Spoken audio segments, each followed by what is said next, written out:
Good evening, good evening. What's up? What's going on, people? Welcome to another edition of Smashing Kidney Disease. I am your host, Steve Belcher. Merry Christmas and happy holidays to all. Thank you for tuning in and watching. Tonight, we definitely have a very good Christmas Day show, one that we were supposed to have about a couple of weeks ago, but we ran into technical difficulty. So tonight, we have back Black Wolves Master Wolf and veteran kidney disease warrior Leon Smith-Bey. I'm gonna bring him on here. What's going on, Leon? How you doing? Hey, peace, brother Steve. How are you? Happy holidays, everybody. Happy holidays to you as well. I'm well, man. What's going on? I'm just glad that we finally put this thing together. Right, absolutely, absolutely. So I would say, what's the weather like? But Yes, we're in the sir. same area. But it wasn't too bad today. Now, I say as far as winter goes, it's pretty mild. It's a crisp 30-something degree day out there. Uh-huh. So do Yes. you have any of your members of the Black Wolves watching the telecast? Brother Mosiah, I believe, is available. Most of the Black Wolves were dealing with the children were dealing with Yeah, holiday Chris. situations. They still very excited. Oh, absolutely, absolutely, no doubt. And I also like to send congratulations to, excuse me, Mr. and Mrs. Mosiah Fit for the birth of their son. What's his name, Leon? Young brother's name is Isaiah Fit. Isaiah Fit. Welcome aboard, young Isaiah Fit. Wow, I wasn't even aware that his wife was expecting a child, but nevertheless, I'm glad she had a safe delivery and a healthy baby boy. Hmm. Wow. Okay. So, Leon, you've been dealing with kidney disease for 12 years. Yes, sir. Since November of 2006, correct. Hmm. So, can you just take us back to the day when you were officially diagnosed? What was going through your mind? I had some warning signs about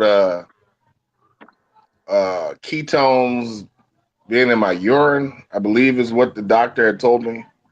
Whatever the warning signs were that my kidneys were starting to fail, I had heard from a physician back in like August.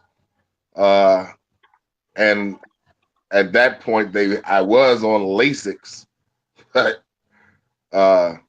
from there, I finally had to go to the hospital in November of 2006, right around what people would call Thanksgiving, and dealt with a myriad of not just the kidney failure. I had a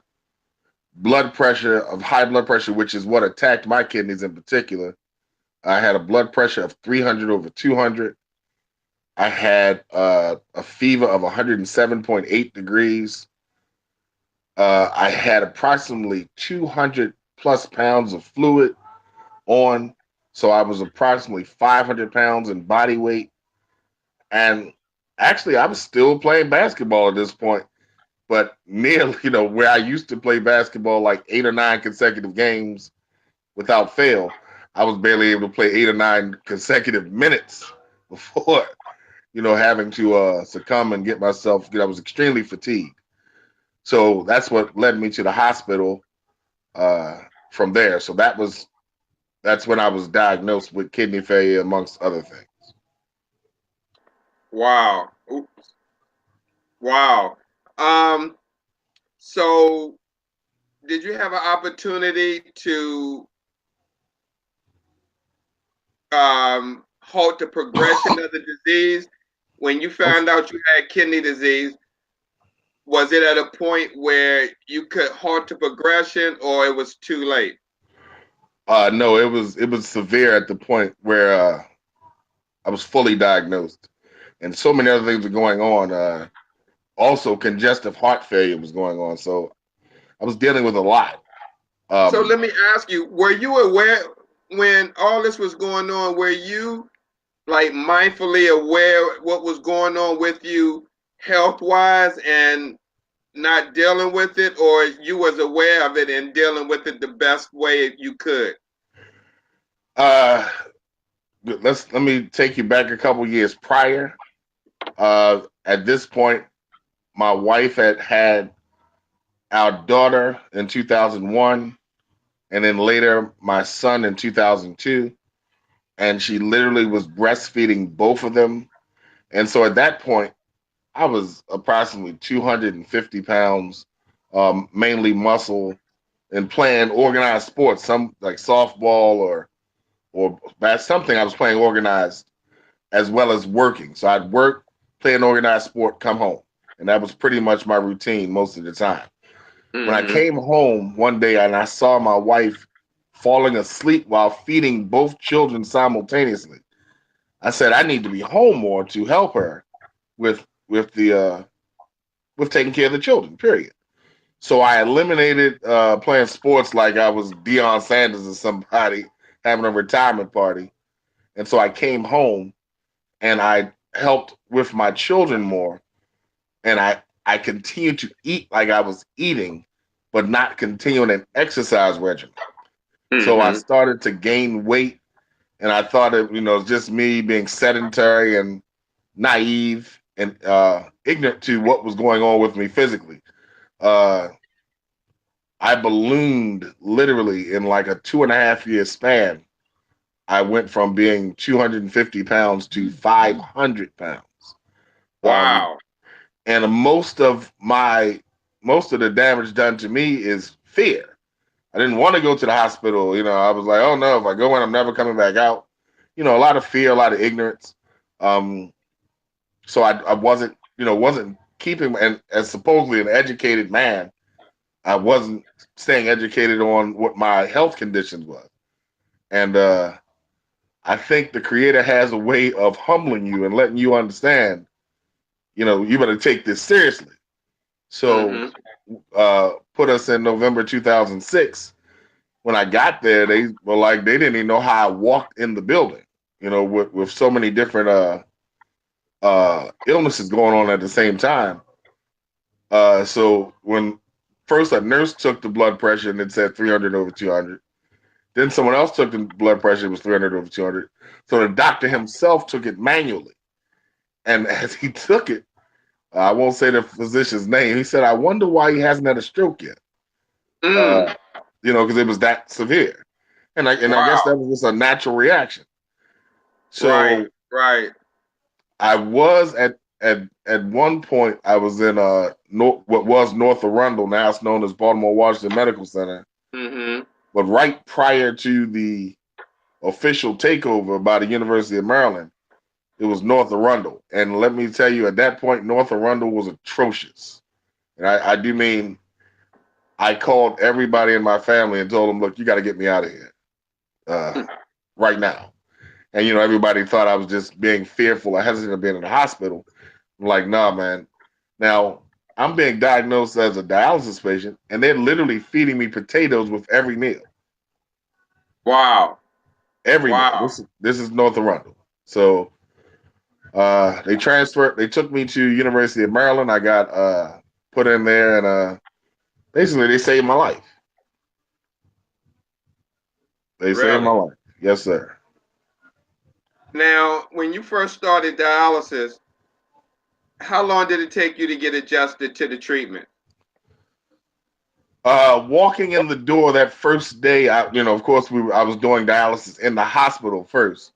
Uh, I was actually in a medically induced coma from November through the nearly the end of December. So nearly five weeks I was in a medically induced coma. Wow. Had Really? Yes, sir. So suffered atrophy. And while they were draining, literally doing dialysis every day on me, trying to drain the fluid off, uh, they punctured a lung initially during the surgery to initially drain the excess of fluid off at the time. Okay. So they had to put me on a ventilator. So I had to get a tracheostomy, Wait a minute. Let me see. Do that again. Wow. Wait a minute. Let me put you solo. Wow. Okay. Got it? Okay. Yes. So I had to get a tracheostomy done. Had to relearn to walk because of atrophy. Had to relearn to talk. Wow. Uh, and when I went in, I was a huge Ravens fan at this point. And when I went in, and I'm literally going into surgery, and there's a nurse, a male by the name of Marshawn, who was down in University of Maryland, and he really stuck with me through the entire time because I was really afraid that I wasn't going to make it out of this situation. Mm-hmm. But I still wanted to watch the Ravens game, so he had a television set up outside of the surgical area where like there's an observation area where you can watch a surgery being done, but you actually aren't in the room. Right. So Right. I could see the Ravens game. So and the Ravens were playing, I want to say the Buffalo Bills that particular year. I went to sleep, after the anesthesia. Mm-hmm. When I came back to, I was in a room in the CCU, and it had all of these, Ravens decorations and cards and things like that. I'm Wow. completely confused. Like, what Hey, in the can you world? tilt your phone up a little bit, Brother Leon? I'm sorry. Can you tilt your phone up a little? Okay, there you go. That's better. Yeah, absolutely. Okay. So I'm wondering, like what in the world is going on? And I see the nurse outside of the room. So I'm gesturing because I can't speak because I have a tracheostomy and I don't have the tube in so I can speak. So I'm gesturing to the nurse, to call and then pointing to my wedding ring finger, call my wife. And it's like 3:30 in the morning. And she's like, "Oh no, your wife's not awake." I'm gesturing severely. Call my wife. Um, the nurse calls her, and my wife is walking in like 3 minutes later. Uh, Wow. and I don't know if she picked up the vibe that I was, coming out of the coma or what, but I was completely confused. So Wow. when I saw her, I thought I was going to just go home. But excuse me, I got little visitors. Oh, that's okay. It's Christmas, bro. It's Christmas. Wow. Okay, but Blake, I'm doing a show. I'll see you later, okay? Thank you. So close the door for me, sweetie. Close the door. Bye, Zori. Close the door, Blake. Thank you. So my little cousins are running all over the house right now, Oh, man. absolutely, man. That's wonderful.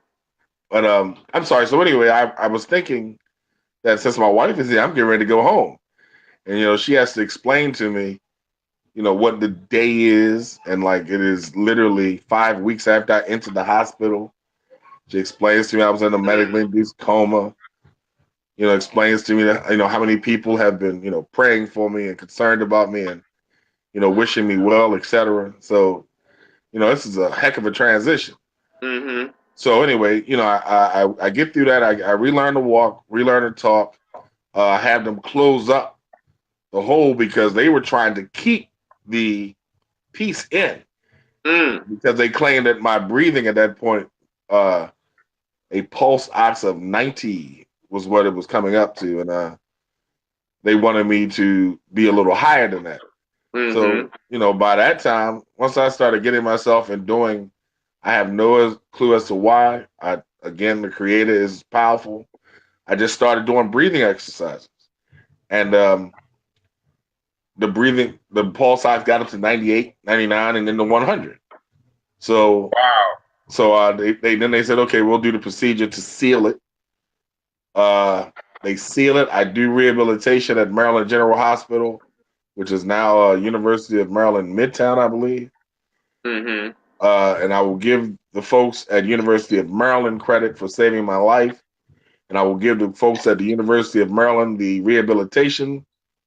I mean, the Maryland General Hospital. The rehabilitation was excellent, and they got me back to walking. even though they were being cautious about their optimism. They sent me home in a wheelchair, sent me home with a walker. I told them I made a promise to the Creator, God Almighty, that if you get me through this, as I'm exercising in my bed and what have you, I'm going to walk out of this hospital. So they're like, oh no, no, no, no, we can't let you walk out of the hospital. You have to be wheelchaired out. I said, okay, well, wheelchair me out. I'll walk back in and I'll walk out because this is the promise that I made.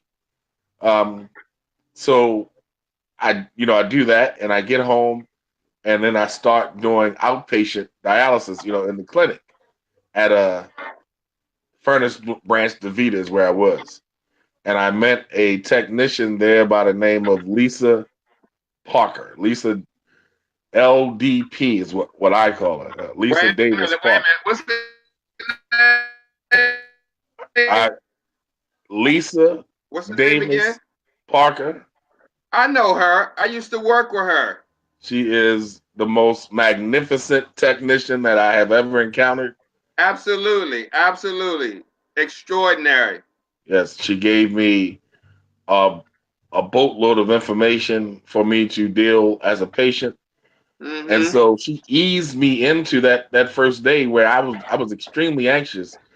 And she eased me through that first day without a problem. So to be honest, since then, I've been fine doing dialysis, which is I never really had an adjustment period, a long adjustment period, just that particular day.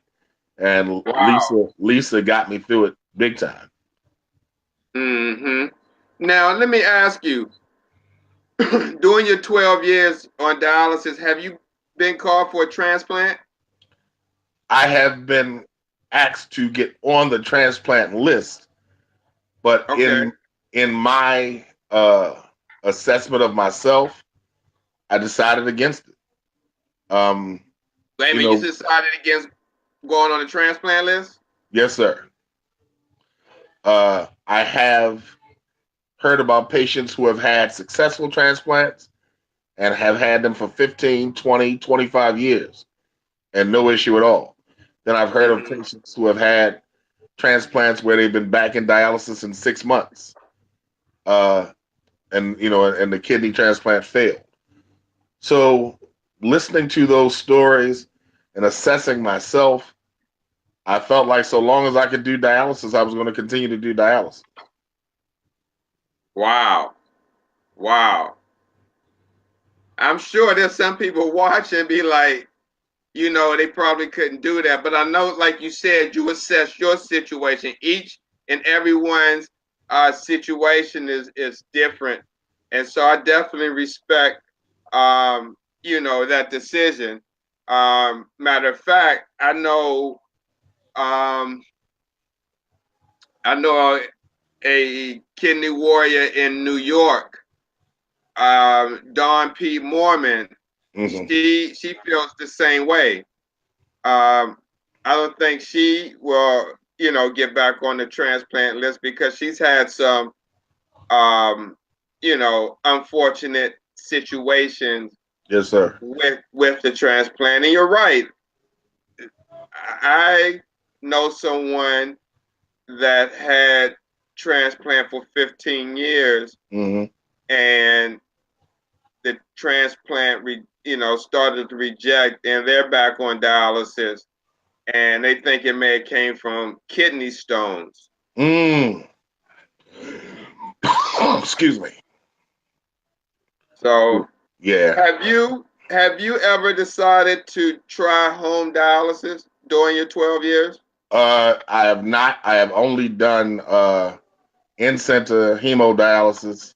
Um, my uh, my investigation and research on home dialysis, you need a sterile environment and you need a partner that is not fearful of needles and blood. Oh, I forget, I don't know if you know or not, but CMS, they approve that, so you don't need a caregiver. You can do it yourself. Right. Me personally, Right. it is probably wise that those who are trained best continue to do dialysis for me. No, I I, understand. So I a lot do of know of people some think people that who same way. I do know of some people who have done successful transition from uh, in-center dialysis to home dialysis, and then actually some people who did that transition and then got on the transplant list. Wow. Uh, they've said things like being at home, they were able to do it a smoother, even though it was longer. They would do it most times when they were actually sleeping. And while they had a particular partner at that time who was, you know, gently overseeing what was going on for them, and Mm-hmm. it worked well for them. But yeah, I was again assessing my own situation. I thought it best to just continue to do in center dialysis. Mm-hmm. Mm-hmm. My one of the things I had to take stock and ownership in who gave me the kidney disease, and it's the same person that's in the mirror. Uh, Mm. I am responsible for it because of my diet, excessive preservatives and what have you, eating out like because I had the means to eat out at restaurants and things of that nature. I was eating out a lot. Uh, and obviously dealing with a lot of preservatives and what have you in my food. I was not exercising like I had been. I literally I came home and stopped exercising, but I did not stop eating like I was eating. So the person who gave me kidney disease is myself.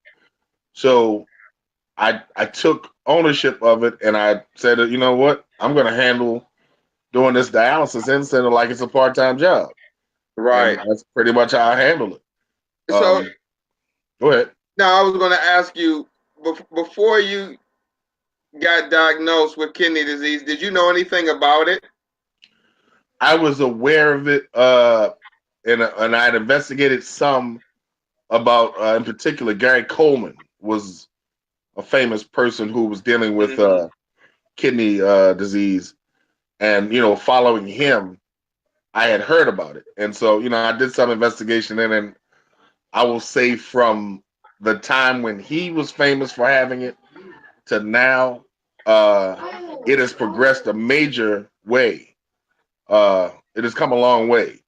The technology, the information, uh, things have come a very long way, and I see a great deal of patients are more informed. People like yourself have provided them a platform to get more information and to encourage them. And I applaud your work with traveling to churches and things of that nature when they allow you to come to the church, by the way. Absolutely. That's what I was going to say. uh, but letting it be understood that, our dietary and our exercise uh, can help if you do not have it, help for the prevention of it. And for those who do have it, it can assist you in how to maintain and, commit maintenance to what you're going through. Absolutely, man. You said a mouthful because you know initially we wanted to do preventive measures to prevent people from, getting kidney disease by being mindful of diabetes and hypertension, which are the leading causes of kidney failure. But then, something like a light bulb went off in my head. It's like, what about the people that are in the stages or one of the stages of kidney disease? They need information as well, so they can halt to progression, and then if they at stage 4 and it's inevitable, at least they can get educated on what to expect before it actually happens, so they won't be overwhelmed with information and the disease process in itself. So we're trying to hit it from every angle possible with these type of shows, with the education moment, with the tour, um, just any way we can, because it all says the same thing. It may be coming from different platforms and angles, but it all comes back to staying in front of kidney disease with awareness, education, and prevention. Yes, sir. Yes, sir. And So, how many hours do you dialyze? four, Have four you ever hours. Four. dialyzed more than that? You said have I done it? Yeah, have you ever done 5 hours? I have not done five. I started out at 4.5 hours, and it seemed like an eternity when I when I first started out. But I learned to manage myself as far as my kidney disease and what have you. And so yeah, but now it is down. So But I let do me 4 hours. ask you, Brother Leon, you said you've been doing this 12 years, and so I know you've been seeing a lot of transition, progress. But let me ask you this. Okay. Right now, are you concerned with the type of delivery of health that is being done in dialysis units with the turnover of staff and the new generations? Is there a difference in the delivery of care now that you may observe? Yes, I see some of the young technicians who still have the same care and respect, who deal with it like, what if that was me or what if that was my family member? But I see others who have come in who just kind of go through the motions. Um, and it's disheartening because in this particular, in healthcare, period, but in this particular endeavor, it is imperative that the people that are doing this take care of the patients with the utmost respect and dignity that they can. Um, and in turn, I think the patients need to be mindful and respective of the people who are taking care of them. So just like anything else, I think the human interaction has to be, it has to be above board and has to be important.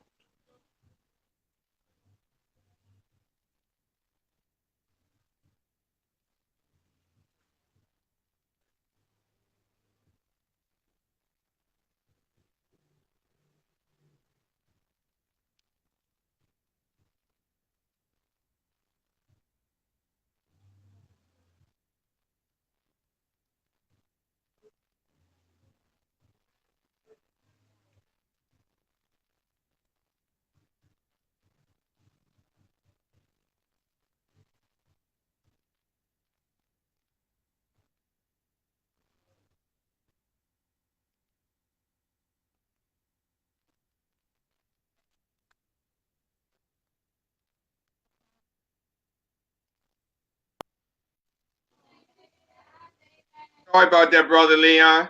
Okay, everything all right? Yeah, yeah. Having some technical difficulties over here. That's Yes, just the sir. enemy trying to do something. So I'm sorry, man. Keep on going, bro.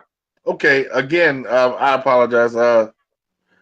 I just really feel like, whenever you're dealing with people, you need to take care of people as if you would want someone to take care of you or your family.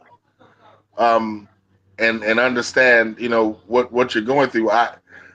I will say that it appears that there are some of the veteran technicians who try to be very mindful of the people that they are training.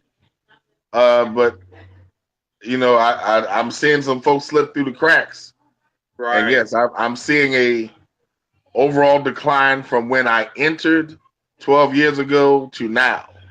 Uh, I used to be extremely confident in every technician that would be in a facility.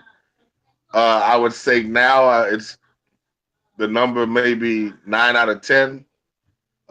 Still a high level, but there are some technicians who I am not very trustworthy, and a couple of nurses who unfortunately look like they're just there for the paycheck. Wow. Wow. Mm. So Yeah. what days do you normally dialyze? Normally Tuesdays, Thursdays, and Saturdays. They refer to it as TTS. Yes. Mm-hmm. And What type of normally I do the access do you first. dialyze with? I have a forearm fistula. I'll show it. I don't know if you can see it or not. Absolutely. Okay. I have had that for almost the entire 12 years. Really? Yes, sir. I've done maintenance. It was installed by a vascular surgeon named Avinash Ganti. Uh, Initially, he was at across the street from St. Agnes Hospital, and I think he went to Good Samaritan for a minute, and now he is back uh, working with Maryland Vascular Associates across from St. Agnes Hospital.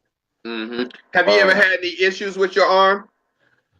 Subtle, where the aneurysms have grown and have been so large where I'd had to get them reduced.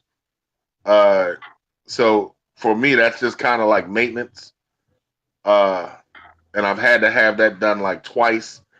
And I've gone into the Dialysis Access Center, the Sulphur Spring location, I would say a couple of times where they had to do the angioplasty and they'll blow it up. But other than that, it has functioned extremely well. Right. Now, when we reconnected, because what the audience don't know is that we crossed paths, uh, me working at one of the facilities Yes, back sir. maybe about 8, 9, 10 years ago. Yes, sir. But when we crossed our paths, maybe about I say about 6, 7 months ago um, at a community organization, you was with a nonprofit group called the Black Wolves. Correct. And the Black Wolves is a more or less like a youth mentor scouting group. Yes, sir. Can you talk a little bit about that and the people behind that organization? Okay, the Black Wolves are a youth scout nation. Uh, Very mindful of like the Boy Scouts of America or Girl Scouts of America, because we service both young men and young women. Uh, we are backed by a group called the Roots of Scouting. Brother Leo Burrows is the chair on that group, and he came up with the Roots of Scouting because there were issues with seeing people that look like him in the Boy Scouts. So that's why he came up with the group, the Roots of Scouting. We are an offspring of the Roots of Scouting, the Black Wolves Youth Scout Nation, with a brother Mosiah Fit, as well as a brother named Kelvin Edwards, and a brother Jamal Johnson, and myself, Leon Smith-Bey. We host scores of youth, and we're starting to see a difference in those young people that are participating in our program. Wow, that's wonderful, man. That's wonderful. My hat's off to Messiah Fitz. That's a very positive brother, and I like what he's doing with the Malcolm X education video and that Yeah, Martin Luther King education video for youth. Very, yeah, very powerful stuff, man. Now, yeah. how did you get involved with with the dialysis treatment? One would say, how do you have time um to do what you do with the Black Wolves? When you are, and like as I said before, I do the dialysis treatment like I would do a part-time job, even though it is full-time work because it's my health. Um, I address, actual dialysis like I address a part-time job. So Okay. Mondays, Wednesdays, Fridays, and even, after my treatments on Saturdays, I make myself available, and I'm normally in pretty good shape to handle those endeavors and deal with the mentorship of the children. Mm-hmm. Mm-hmm. Wow. Now, one may ask, how do you, if you, what's the word I want to use? Experience depression. How do you deal with it? Okay. I have a social worker at the DeVita Greenspring location. Her name is Teshna Bradley. Uh, Again, a magnificent social worker. Uh, Assists me greatly in a lot of my needs as far as a dialysis patient from that perspective. And Mm-hmm. she does, an interview, I guess, that comes from Medicare or CMS, and it'll ask questions like that. My personality doesn't allow me to be depressed, so very seldom, do I go. I do understand other people do go through it. I don't personally go through it. I know I am so happy to be alive, and so I take uh, stock in large and small, things that are available to me. Like I'm breathing, so that's I wake up, I'm breathing, I'm like, oh, I'm ready to go. Mm-hmm. So I really don't face a lot of depression. I think for those who do, I think it's imperative for them to have a circle or support group of people that they can speak with and talk to and talk out things that they may be going through. Because I guess one of the things that helps you is to see that other people are going through what you're going through and can identify and recognize. Absolutely. I agree with that 100%.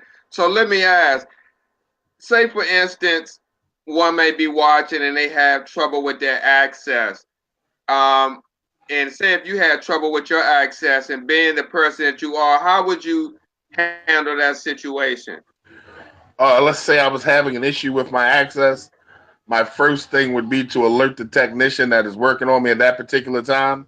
Well, I mean, say no, I'm talking about having trouble where you got to get corrective surgery, like the aneurysms, or Okay.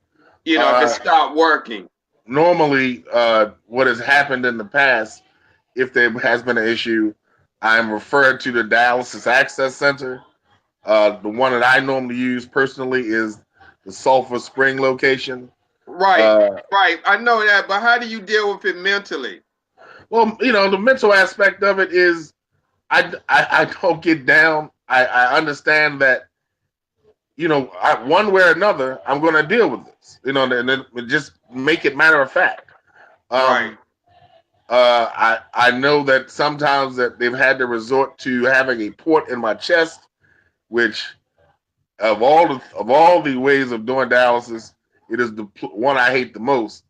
I absolutely despise that port in the chest, but if it's what you have to do, it's what you have to do.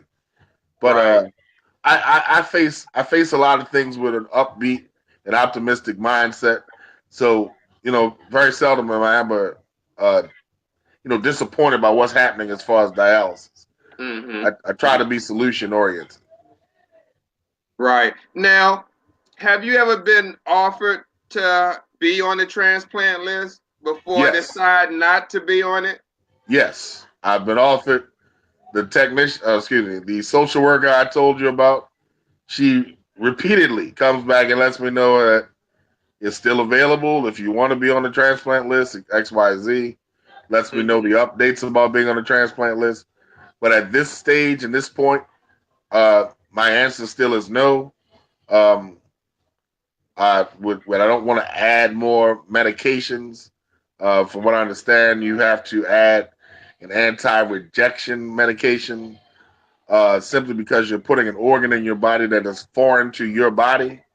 Mm-hmm. Um, and so, so for me, and again, Mm-hmm. I strongly suggest that people get as educated as they possibly can about their particular body, their particular treatment. You're in charge of your treatment. If you want something done, ask for it to be done. Make sure that it gets done. If you don't want it done, uh, it's a case by case basis. But in my case, for myself, I would rather not do a transplant. Mm-hmm. Mm-hmm. Now, were you this involved in your treatment when you first started dialysis, or Yes, was it a learning curve? I'm a pretty inquisitive person. So from the information again that I got from Lisa Parker Parker. Mm-hmm. initially, from the information I got from her, I just started, every day I came, I started asking questions. Hey, why is this machine doing this? Why are you inserting this particular size needle? What is the heparin about? Do I have to have heparin? Uh, you know, any questions? Why was I getting vitamin D? Why am I getting epogen? Uh, so I was, I'm pretty inquisitive, and I was going to make certain that I knew what was going on with me while it was going on. So yeah, I was on top of it because again, I felt like I was given a second chance at life because I had already ignored things to the point that it got as catastrophic as it did. So I Mm. wasn't going to take it for granted again. Wow. Wow.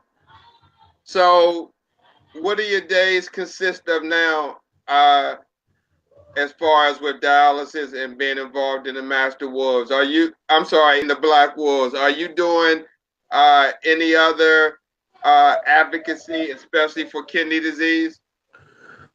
Mainly, my advocacy is speaking to the people that are in my dialysis center. I have not gone outside of it very much. I went to a couple of kidney awareness events and spoke, on behalf of myself as a kidney dialysis patient, and for those who are trying to prevent it or going through it.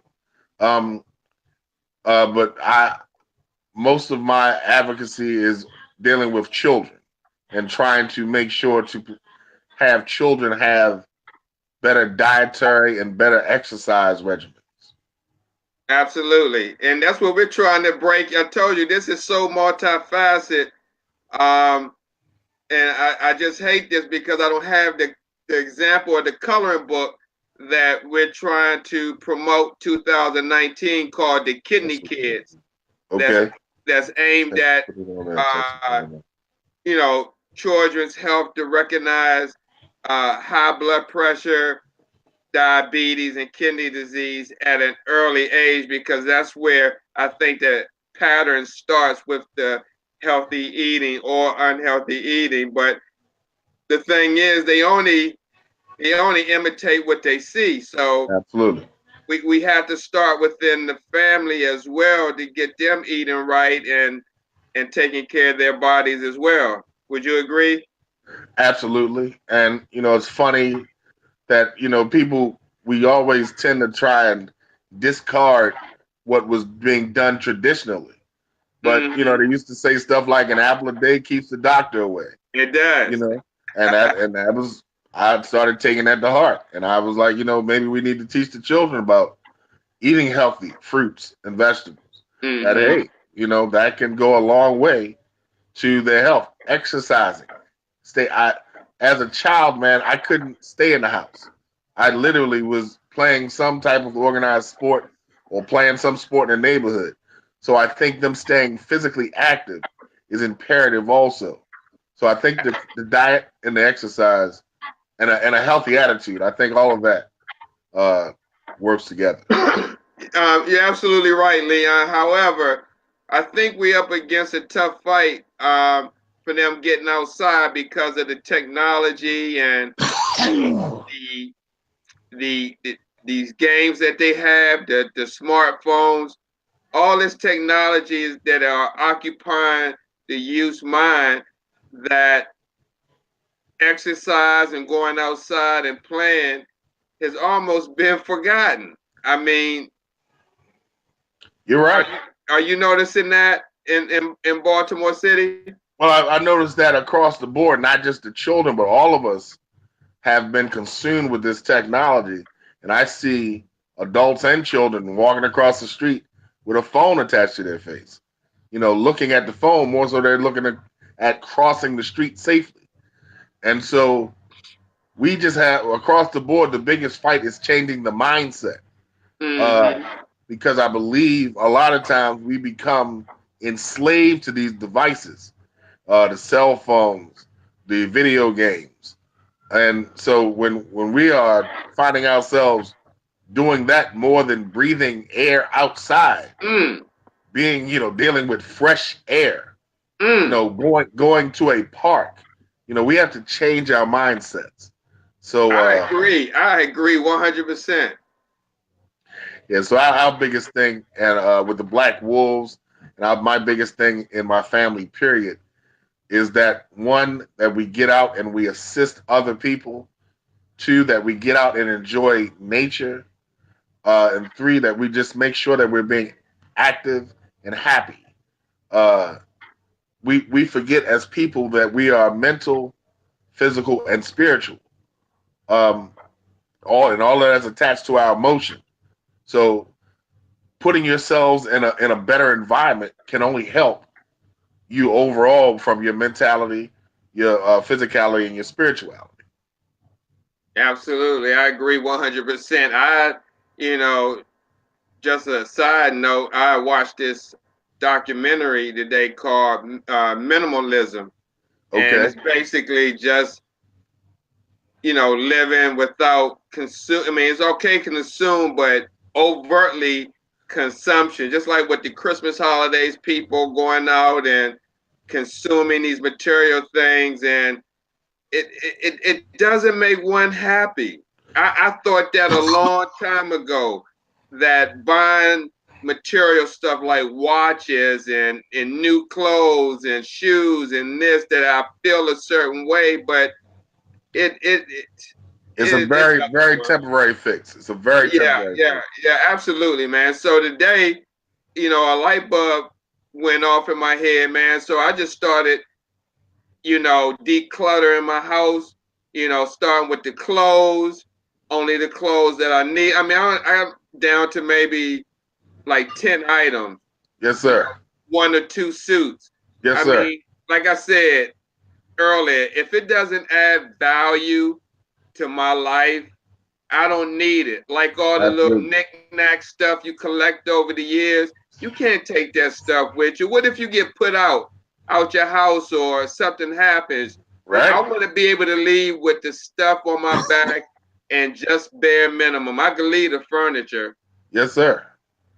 Yes, sir. We find ourselves being too attached to these devices and to these clothes, and putting a name brand on our bodies. And while I like to look nice. I am very content with nobody's name being on my hind parts when I walk outside. Right, You right. know, very content with it. Um, right now, I'm representing my high school, Baltimore City College, on the shirt. If you can see it, I got my Baltimore City College hat on. So, Okay. but that's about it. Representing where I got my education from, but not putting a whole bunch of name brands on my body. Uh, I again, most of what I think our problem is, as far as humanity, deals with ignorance and getting away from nature. Mm-hmm. We're so busy trying to deny nature that and these are the things, the resources that God already put out here. We didn't have to create them; they were already there. Like literally, Absolutely. you had food falling off of a tree. You didn't have to go and kill anything. Right, right. We made it so. So that I just getting back to nature as much as humanly possible. Absolutely. So as we come to a conclusion of our broadcast, Yes, can sir. you just share some words of wisdom that got you through to this point of your journey with kidney disease this last 12 years? Yes, sir. To take nothing for granted, to appreciate everything, even if you consider it bad, because if it's not something that's helping your life, then it's a learning lesson. And appreciate gifts both large and small, and definitely try to continue to do charitable works. Help others. Helping others helps you in the long run. I agree. I agree. Anybody you want to give a shout out to, Brother Leon? One, let me first say hi to my wife, Tisha Smith-Bey, my mom, Christine McCormick, brother Mosiah Fit of the Black Wolves, and Aru. Aru. And also, I'd like to say hello to Miss Lisa Davis Parker. Uh, Yeah, Lisa, what's going on? she has been a magnificent influence in my life as far as this chapter of my life and dealing with kidney disease. Wow. Wow. All right, brother. I appreciate that, man. I thank you for taking the time out on this Christmas day to, share your journey with kidney disease, to share some experience, strength, and hope with our audience. And look forward to you coming back one day and letting Absolutely. us know what's going on with the Black Wolves. All right, sir. I want to thank you for your work, the Urban Kidney Alliance, and I want you to continue going forward, despite if those churches are trying to stand in your way. I know, man.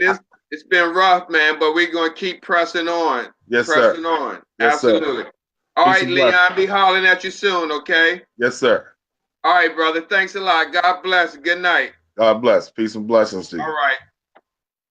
Yeah, guys. That was a great interview with brother Leon Smith-Bey.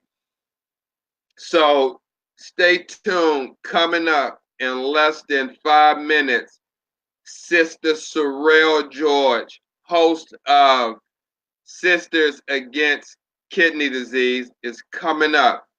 Also, this Thursday from 9 to 10 p.m. Eastern Standard Time, USA, on Urban Renal Talk with Tamika and Steve, we're going to have on Bridget Candy Rain and her husband, Will. I call them the dynamic duo of home dialysis.